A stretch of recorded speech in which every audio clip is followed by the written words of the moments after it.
vous êtes très week-end matin ce matin. Ben oui, puisque vous arborez les couleurs même de week-end matin. Mais merci. Oui, j'ai les mêmes, j'aurais dû. Ah oui, vous aurez dû. Oui, il fallait me dire. D'accord. On l'a mis bien en co. En co jaune donc. Jaune noir. Bon, mon oiseau. Alors, on va d'abord rappeler ce que c'est qu'un déchet. Puisque Voilà. depuis quand même 3 week-ends maintenant, nous parlions des déchets. De plusieurs types de déchets. Bien On va sûr. rappeler ce que c'est qu'un On a déchet. parlé déjà du déchet de poulet. De poulet.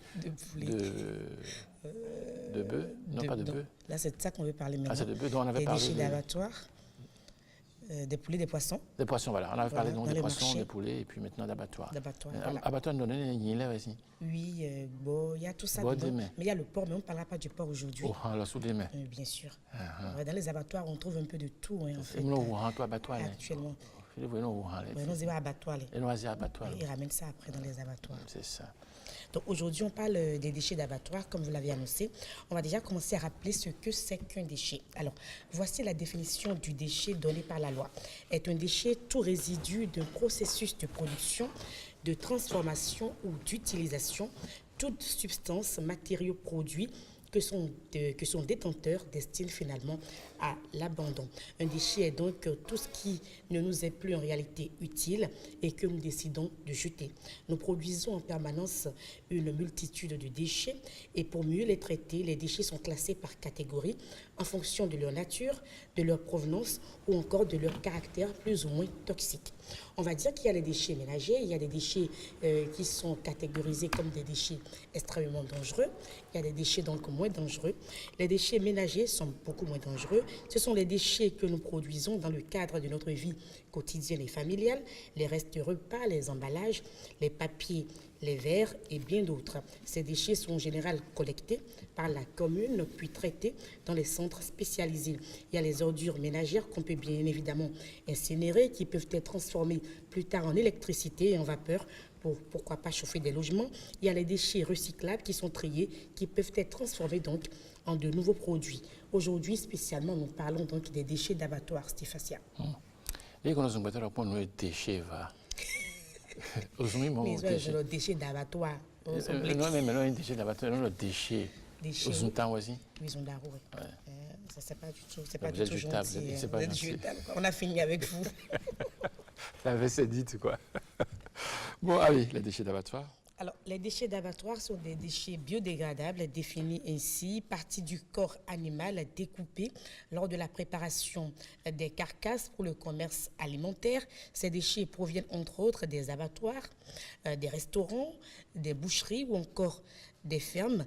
Et le processus de production de viande de la ferme à la fourchette produit non seulement de la viande pour la consommation humaine, Stéphasia, mais également des déchets, comme nous avons commencé à le dire.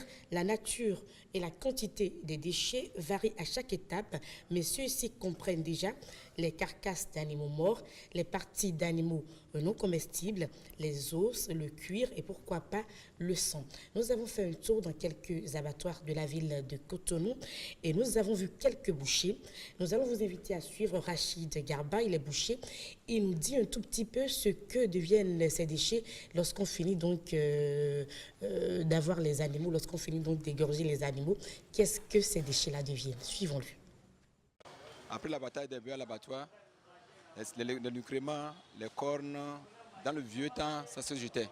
Bon, tout le monde le ramassait comme il voulait. Les cornes, les gens vendent ça aux artistes, décorateurs. Les nutriments aussi, les jardiniers s'occupent de ça. Voilà, les excréments, ils s'occupent de ça de temps en temps. Bon, nous, de notre côté, ceux qui travaillent à l'abattoir, ils prennent les nutriments et ils les vendent. Mais à ce temps, maintenant, là, tout est changé et tout est contrôlé. Comme il y a une nouvelle construction pour l'État, et c'est pour aussi un aménagement de l'environnement. C'est une bonne idée aussi. Bon, les cornes, ça se vend. Les nutriments aussi, ça se vend.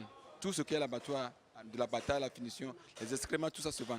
Les excréments, c'est pour les jardiniers. C'est ce que j'ai dit au premier avant. C'est pour les jardiniers, ils achètent pour faire le business. Les cornes aussi, ça se vend. C'est pour les artistes décorateurs.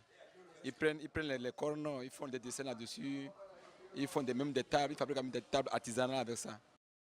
Donc voilà un peu Stéphania. Donc finalement, tout se vend. Oui, c'est-à-dire que c'est un business. Et en fait, ils ont mis du temps à comprendre en fait qu'ils peuvent vendre tout ça. Et là, actuellement, parfois, il arrive même qu'ils sont en rupture et on leur demande de pouvoir fournir des déchets à des personnes qui en ont besoin. Il faut également préciser que les animaux peuvent mourir pour différentes raisons et donc peuvent devenir donc des déchets. Et la quantité de déchets de production de viande est quand même assez importante. Il faut préciser que les humains consomment uniquement une portion des animaux destinés à l'alimentation. Une partie importante de ceux-ci se transforme très rapidement en déchets. La viande destinée à l'alimentation humaine représente en fait de 50 à 54% de chaque vache, 52% de chaque mouton ou chèvre, de 60 à 62% de chaque porc. Et le porc, on en reparlera donc le samedi prochain sur Week-end Matin, de 68 à 72% de chaque poulet et de 78% environ de chaque dinde. Le reste devient des déchets donc, et il faut faire donc très attention. Mais il faut préciser que dans le cas donc de ces types d'animaux, donc des bœufs, des moutons, ces déchets sont récupérables très rapidement et peuvent être même vendus à prix d'or. Nous allons suivre encore donc le boucher Garba qui nous donne des précisions. Il y a les œufs de l'omoplate qu'on jette des fois, que ceux qui fabriquent les verres s'en occupent. Parce que les œufs que vous voyez là, c'est de l'argent. Donc si on les jette après 1 mois, 2 mois, 3 mois, après la vente, c'est avec ça que les gens font les verres, les plats glaciaux, tout ça là. C'est son rôle ça.